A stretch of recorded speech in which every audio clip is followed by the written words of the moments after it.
You just realized your business needed to hire someone yesterday. How can you find amazing candidates fast? Easy. Just use Indeed. Stop struggling to get your job post seen on other job sites. With Indeed sponsored jobs, your post jumps to the top of the page for your relevant candidates, so you can reach the people you want faster.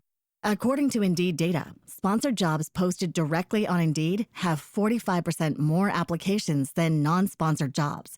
Don't wait any longer. Speed up your hiring right now with Indeed. And listeners of this show will get a $75 sponsored job credit to get your jobs more visibility at Indeed.com/kidsandfamily. Just go to Indeed.com/kidsandfamily right now and support our show by saying you heard about Indeed on this podcast. Terms and conditions apply. Hiring? Indeed is all you need. Are you ready to learn the 3 secrets to launching a successful podcast? Hi, I'm Bill, a recent client of the Podcast Mogul. If you've been thinking about starting a podcast but aren't sure where to begin, he's got you covered. He is hosting a free webinar where he will share the 3 secrets that can help you launch, grow, and monetize your podcast without any fancy equipment or technical headaches. Click the link in the show notes to save your spot now and let him help get your podcast off the ground.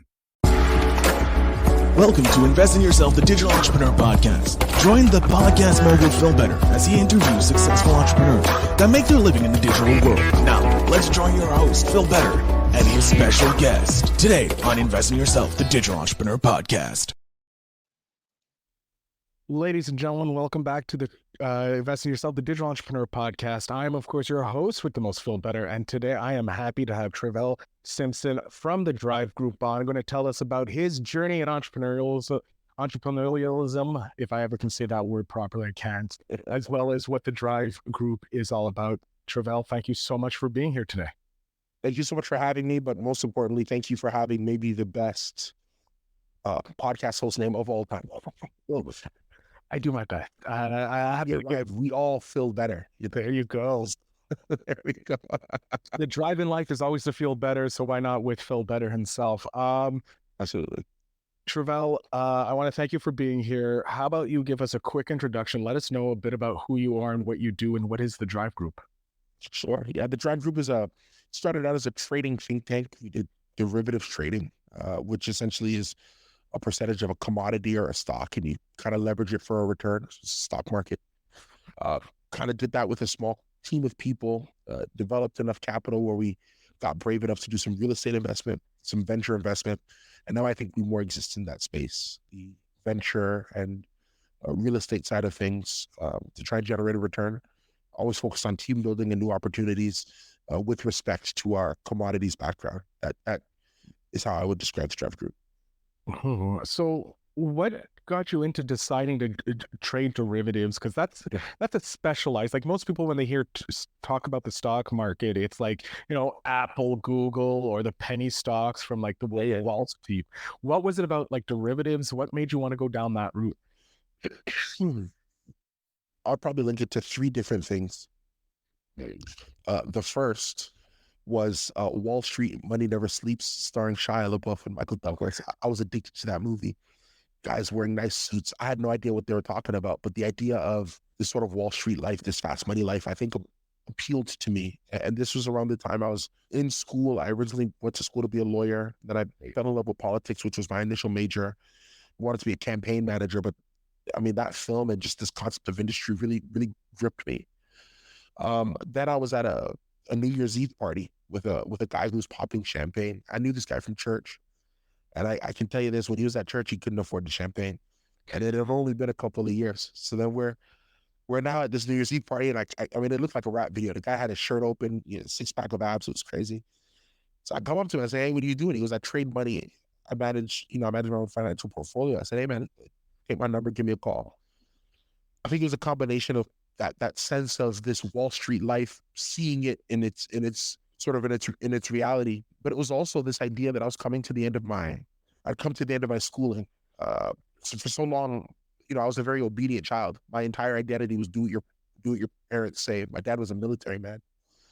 So I always say that I only became an individual at 21 when I graduated. It was the last promise I made to my parents, right? I give them back my diploma and they say, "Okay, now what do you want to do?" So I'm sitting there. It's 2014. I'm 24, 3 years into attempts at my own individuality. And I tried my hand at being an artist. I was working at the banks. I was doing many things, but you come up against the reality that whatever you do got to pay you at some point. And I think it was just this beautiful intersection. So got addicted to it. Fell into this course online called Baby Pips. And what I loved about derivatives trading is you didn't need big financial muscle to do it.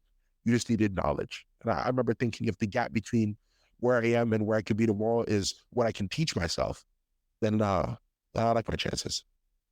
Oh, I like that. I like that. And it's true. It's everything is now knowledge. As long as you have knowledge, you can end up making some money. When you decided that the point to move the drive group from more derivatives into the real estate, into that more looking venture capital type thing, what was that transition like? Like, when did you feel that you were ready for that, or were you ready for that transition? Oh man, I wasn't ready. But I remember I wasn't ready at all. I was watching Moneyball, starring Brad Pitt, looking at Jonah Hill, and he says, "Adapt or die." And there's just such a real statement to me. If you're not changing, you're going to be stuck behind. And the thing is, I had hit the biggest trade of my career, 2017, right after Brexit. There was a confidence vote in the European Union. I couldn't even describe to you how much money I made. I mean, I won't say it out loud because here in Ontario, we saw the CRA, and I'm not sure if I filed all the paperwork properly on that one. But that's fine. But the uh, the the scary thing was realizing that this market is volatile. The key is diversity. Why not be brave enough to go out and do something brick and mortar? So there wasn't a desire to do real estate. We got involved in some other tech companies. I was in a huge kick at that time, reading sort of tech biographies and finding out what went on with Steve Jobs, finding out what went on with Elon Musk. And I remember just being so captivated. Like, Elon Musk wasn't the original founder of Tesla. It was two guys who came to him, and he was just the biggest investor. And then liked it so much that now he's the face of Tesla, right? But I was just, Dorsey stole Twitter. I mean, I was just really enamored with these sort of concepts of guys operating in the tech space. And this is around the time that, WeWork is coming out. You see Andrew Noonan, Elizabeth Holmes from Theranos, just all these rock star founders are kind of percolating and also gonna kind of fall to the wayside. And it just felt like, hey man, you got to take big swings. Let's get into real estate. Let's get into venture, and let's see if we can't, make a mark on history. Nobody talks about the guy who, sits behind the desk and trades all day. I mean, look, that guy might make money. They might know him at the country club, but nobody writes a book about that guy. People talk about Warren Buffett because of coal, because of the other 30 years of smart investments. It's because he went to his fund and said, I'll leverage the money you guys owe me to go invest in this sugar water thing, and I'll see you guys when it's $1 billion company. And he was right. That's the story, and that's what people like. So, yeah, I think it was a bit of all that, where you kind of feel forced to move as opposed to ready to move. I'll give another one. I love movies, so you'll notice my references are very obscure. Transformers 2: Revenge of the Fallen. Optimus says to Sam Witwicky, "Destiny rarely calls upon us at a time of our choosing." And I feel like that's been true in business. Oh, I love that. And those are both great points. Like the destiny rarely calls when we're ready, because no hero in any story is ready for the role they get thrust into. They just have to, like you say, adapt or die, and become the person that they were saying they were looking to become or have to become because of the role. What do you see for yourself in the next, like, let's say 5 years? Because right now we're at a volatile state in the market. Unemployment's up, a lot of things are coming around, a lot of questions. Where do you see the Drive Group moving into? I'd really like cybersecurity as a vertical. I think that as governments and private businesses push themselves to become a more digitized experience, the need to secure that experience is going to be much higher, right? So I think the cybersecurity vertical is huge. I also like biomedical. For the past 3 years, the largest biomedical companies in the world stopped investing in research and development. And all the top guys tried to make one thing, a COVID vaccine. We're coming out of that time now, and they need good product because people are still afflicted with new things. There's still a need to make more efficient our medical procedures and processes. There's going to be small companies that are going to start to get gobbled up to make up for the fact that for 3 years, these guys weren't able to innovate. And then the third thing that people aren't probably considering is startups. unemployment being this high means that some very smart, very intelligent people are on the unemployment line, and a good chunk of them are going to say, you know what, forget it. Let me go build something. And you figure a guy who's been at, Apple 10 years, a guy who's been at Amazon 15 years, a guy who's been at Tesla, for a couple of years, a guy who's been at Twitter. These are smart people who are now put in a position where if they want to get paid, they better go make something. So now would probably be a good time to be a startup investor as well, because the talent pool, I think, is going to be so high. I like how your mind is going with the tumultuous times. How it will be a great time for investors, and we could see the start of the next Warren Buffett, because he finds an individual finds the company to invest in that ends up becoming the next Berkshire Hathaway or Coke or Apple, because like most investors know, it's the long term where you make your big money, the compounding interest. I want to go over your career so far. Is there a moment that solidified why you do what you do, why you decided to start the Drive Group doing the derivatives? I know you spoke about the Brexit moment. It's a huge moment for, like, obviously in that role, but is there maybe like you were able to achieve something because of, working in the Drive Group or helping a client reach their goal? This one's small. It's very small. It's very selfish. When I paid off my student loan. Ooh. That's not something a lot of people can relate to that. I remember, so I started trading when I was about 24. I started the Drive Group when I was around 25. And when I first started it, I was doing it part-time, you're kind of doing other things. I had very good paying jobs. I worked for, RBC, which is a top 5 bank. I worked for Genworth, which is the largest private mortgage insurance option in the world. I worked for Manulife. I worked for Davis and Henderson. I did some management work for Dane Ross, which is a huge logistics company. So I've been in management at some good places. And every time I'd get hired, you look at the succession chart where you say, okay, what's the next job I can get after this? And I didn't see a single company that looks like they were going to pay me enough to pay off my student loan in time. I didn't conceive of that. They'd help me make some contributions and, but can I pay the student loan and get a place and maintain the type of car I wanted and get a girlfriend and maybe travel a bit? I didn't see it in the cards. So it was humbling for me that the Drive Group as a company bought me my first place, bought me my first luxury car, and paid off my student loan. Those were for me the personal accomplishments where it's like, hey, this little idea that I came up with in my dad's house in the upstairs room that's no bigger than my college dorm room got big enough to do that for me. And I think I'll always be thankful to the business for that. Oh, I love that. What tip do you have? So for someone who's, like, let's say starting out super young, like paid off their due to their parents by doing the schooling, 21-year-old, looking to come in and start their own business, start doing something for themselves. What kind of tip do you have for them? I'm going to give them a tip. I'm stealing this from Don Shield. I kid you not, I'm stealing it from Don Shield because they asked him this question about acting. I would say that it's going to be hard. It's going to make you feel like you're very broke. It's going to be tiresome. You're going to lose people. There's going to be some nights where you cry. There's going to be some nights where you want to quit. You're going to look at many, many other doors that seem like they'd be more fulfilling. You're going to look at many, many opportunities that seem like they'd be more rewarding. And if any of what I just said deterred you from wanting to do it, then don't do business. But if you heard every single one of the words I just said and still thought, forget this guy, I'm going for it, and I'll see it in the finish line because we're going to make it. Oh my God. Words of wisdom, Trivelle. What is it like being a young, successful entrepreneur? Obviously, you're against the conventional entrepreneur type. If we think about history, what is it like when you go into these meetings, when you're networking with other entrepreneurs that don't necessarily fit? You don't fit the overall thought. Yeah. Everything in life is about common ground at some point. I think that we can have the same values, but get there from a different place. So Toronto's the same spot on the map, whether you're coming from New York or Antarctica. It's just about getting to Toronto. I feel that way pretty strongly. So for me, I would say, I don't know how it feels.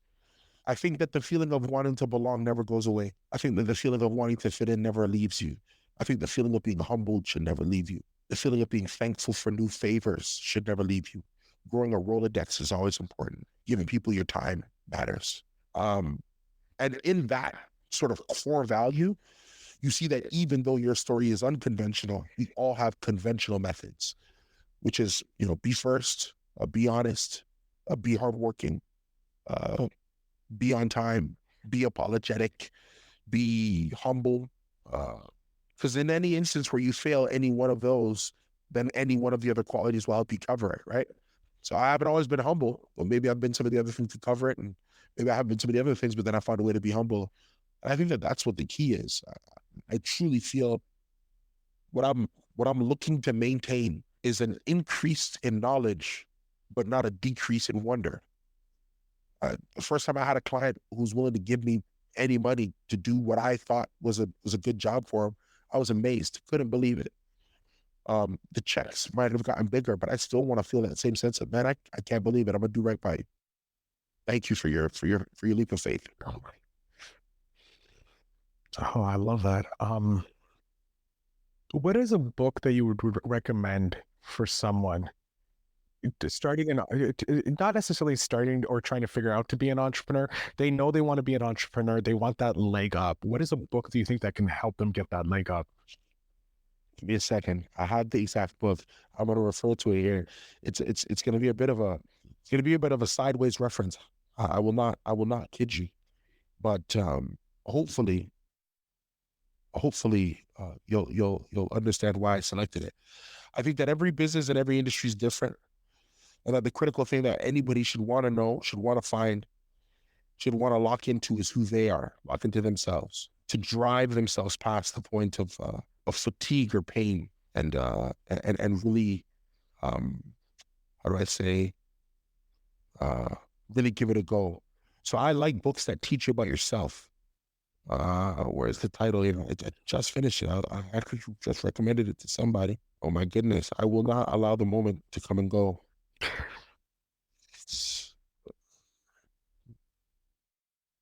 How the ordinary people are doing the extraordinary. One second. People are doing extraordinary. There's other books I'm reading, but this one I thought was incredible. And it's from Dr. Jeffries. Okay. Almost there. Ordinary People Doing Extraordinary Things. By Brian Martin. From back in 2012. What I like about it is it's a disciplined Bible on how to pull more out of yourself, which is the key. In business, what you're accepting is a life lived outside of your capacity. Because if you could foresee what your business would become, then it wouldn't be a leap of faith. To be an entrepreneur is to see more consistently and forever than the evidence suggests you should see. Thus, what you must master is an ability to pull more out of yourself than you thought possible, because you're consistently reaching beyond yourself. This is how I look at it. So for that reason, it's always things that are tricking the mind, that are expanding the mind, that are, how do you give yourself the adrenaline to make that extra step again, to keep swinging, regardless of the record? That is what I would recommend. So, Ordinary People Are Doing the Extraordinary would be my first recommendation. I'm definitely going to be picking up that book. That just sounds awesome. And the way you're presenting it, it is true. You need to constantly push yourself to find yourself on the other side of fear, because that's where all the growth is. We are getting close to the end. I'm going to get the spark question of the show here. This is obviously from Seek Discomfort, because they believe that strangers are just friends you haven't met yet. So let's spark a conversation with them. What habit would you like to implement in order to better yourself? I would like to more consistently take time for myself to appropriately recharge my batteries. Even just simple. I love boxing, going to the boxing gym, riding a bike, but to put myself on the list of requirements for the day, so that everybody's still getting the best version of myself, as opposed to diluted version that comes when I don't put aside the time to recharge my batteries. I love that. That is super important for people. Yeah. Trivelle, I'm going to jump off stage here. Please let my audience know where they can follow you, where they can connect with you so that they could become a person that may work with the Drive Group or at least have a mentor in someone like you. So the floor, sir, is yours. Teach you. Oh my goodness. Thank you guys so much. Hopefully you're able to pull something from what we shared here today. What I'd recommend is the Drive Group Inc. on Instagram, at the Drive Group Inc. Drive spelled the regular way, group spelled the regular way. And you'll see information on politics, pop culture. We have a great sort of content set breaking down the things that we're interested in. We're launching sort of news divisions, podcast divisions. So we're always looking for people who want to come in and be talented, but also people who probably want to have a different perspective on the world that they're living in. So all my focus, all my energy is always to recommend people to our Instagram page, the Drive Group Inc., at the Drive Group Inc. on Instagram. And if you can't remember that, then just go to our website, which is www.thedrivegroup.ca. Again, www.thedrivegroup.ca. Thank you guys so much. Trivelle, thank you so much for being on the show today. Give me a second. My computer's going, there we go. Sorry about that. Trivelle, I want to thank you so much for coming on the show today and sharing your wisdom. I'm definitely going to be enjoying listening over because you left some really great quotes and wisdom in this episode that I'm still processing some of it because they're so good. And I'm looking forward to reading that book because if it had a huge impact in your life, I know it's going to have a even greater impact on mine. So thank you so much again for coming on the show. Thank you. Thank you so much for the opportunity. To my audience, make sure you check out the show notes down below. That's where you're going to connect with Trivelle and as well as the Drive Group. I thank you all for listening, and remember to always invest in yourself.